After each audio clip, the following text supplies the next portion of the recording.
नमस्कार, हम हैं नई दिल्ली के जंतर मंतर। आप लगातार देखते हैं कि हम जंतर मंतर की जो है खबरें आपको दिखाते रहते हैं। यहाँ पे कई लोग अपनी पीड़ाएं, अपने दर्द, अपनी मांगों को लेकर के गुहार लगाते हैं सरकार के समक्ष। इसी बीच हमारे साथ मौजूद है मनोज कुमार जी, जो कि उत्तराखंड से आए हैं। हम इनसे पूरा जानने की कोशिश करेंगे क्या चीज़ें इनके साथ हुई थी जो कि इन्हें नई दिल्ली के जंतर मंतर आना पड़ा। क्या कुछ हुआ था मनोज कुमार जी आपके साथ? क्यों आए हैं आप यहाँ? मेरा नाम मनोज कुमार है। मैं मूल रूप से पिथौरागढ़ जनपद उत्तराखंड का स्थायी निवासी हूँ। 3/8/2010 को मैं देहरादून में BA फर्स्ट ईयर की तैयारी कर रहा था, साथ में प्राइवेट जॉब कर रहा था और ITBP सीमा द्वार से ITP की भी भर्ती हो गया था। तो कुछ समय मुझे मेरे मम्मी का तबीयत ख़राब होने से मेरा कॉलेज छूट गया था। तो 3 अगस्त 2010 को मैं स्कूल के कागज़ बनाने के लिए कोर्ट परिसर गया था। जब शाम को कोर्ट से वापस आया था तो उस कमरे पे आया, पुलिस बोला मनोज कुमार आपका नाम ही है? बोला, मैंने कहा हाँ सर मेरा नाम है। आपका मोबाइल कहाँ रखा? बोला बैग पर रखा है। तो दिखाना बोला, दिखाया। उसके बाद पुलिस ने बोला कोई बात नहीं, थाने में चलो। कमरे में सारे लड़के थे, सारे लड़कों को पकड़ के उठा ले गया। थाने में जाके बिना पूछे मेरे पर मारपीट करने लगे, जाति सूचक शब्दों का प्रयोग किया।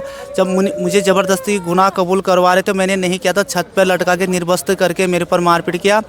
जब मैं सब जगह से निराशा हो गया था, हमारे उत्तराखंड देवभूमि था, तो देवभूमि के नाम से मतलब देवी देवता, मैंने कहा हे कोटगाड़ी माँ अगर मैंने गलत कराया था कभी लट मेले, नहीं तो जिसने कर रखा है उसके लिए। इसी बीच में हमारे साथ रहने वाला एक लड़का था, उसने बोला मैंने किया। बोला क्यों किया? 10वीं क्लास टॉपर हूँ, 12वीं टॉपर हूँ, BA फाइनल हूँ, गोल्ड मेडलिस्ट हूँ।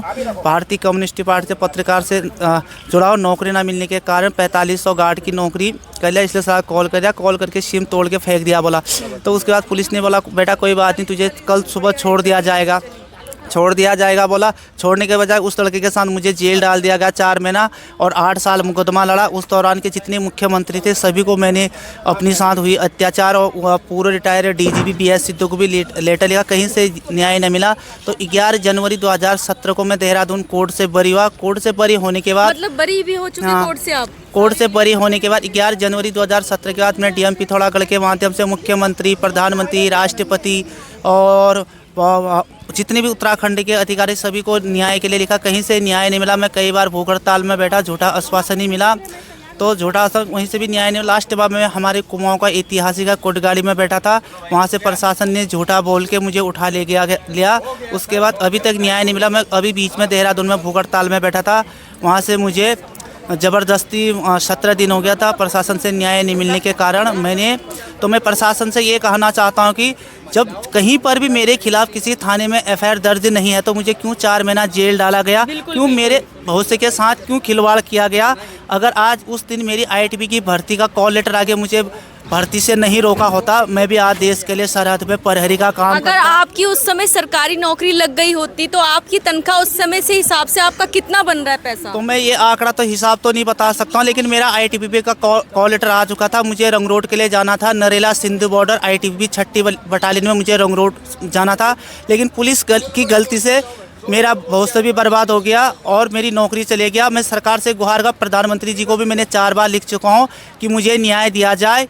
मैं एक गरीब अनुसूचित है, मेरे साथ उत्पीड़न के मैं यही चाहता हूँ। जय हिंद। आप सुप्रीम कोर्ट जाएंगे अब? मैं अगर सरकार मेरी मांगों पे कार्रवाई नहीं करता है तो मुझे सुप्रीम कोर्ट में जाना भी पड़ेगा। जंतर मंतर में भी भूख हड़ताल में बैठने को बाध्य होना पड़ेगा। इसकी जवाबदेही उत्तराखंड सरकार, उत्तराखंड पुलिस प्रशासन की होगी। जय हिंद, जय भारत। देखिए, एक छोटी सी गलती के कारण एक बच्चे का जो है, एक लड़के का भविष्य खराब हो जाता है, जो कि देश की सेवा करना चाह रहा था, जिसका नाम सरकारी नौकरी में आ जाता है एक पुलिस की छोटी सी लापरवाही के कारण। और हालांकि अब कोर्ट की तरफ से इन्हें जो है निर्दोष साबित कर दिया गया है, लेकिन जो इनका जो इम्पोर्टेंट समय था, जो इनका गोल्डन टाइम था, वो तो बीत गया है। और कहें तो ये लापरवाही है, इसकी भुगतान कौन करेगा, यही ये मांग कर रहे हैं सरकार से भी और तमाम अधिकारियों से। 2024 में मैंने रुड़की मैराथन, आर्मी मैराथन से 10 किलोमीटर और 5 किलोमीटर में रेस प्रतियोगिता में प्रथम और तृतीय स्थान प्राप्त मेडल जीत रखा है। जब मुझे न्याय नहीं मिला तो जिस देश में, जिस राज्य में, तो ये मेडल मेरे किस काम के?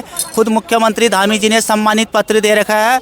खुद ये IG साहब कुमाऊं मंडल नीलेश भरने के द्वारा भी मुझे सम्मानित किया गया है और DM पिथौरागढ़ के द्वारा भी सम्मानित करा गया है। 2022 की आपदा में धारचूला में आपदा आ गया था, NDRF STRF पुलिस प्रशासन के साथ 52 लोगों की जान बचा रखा है, 52 घर बचा रखा है। सरकार एक तरफ सम्मानित कर रखा है, एक तरफ मेरी नौकरी से वंचित कर रखा है। जय हिंद, जय भारत। सर हो गया।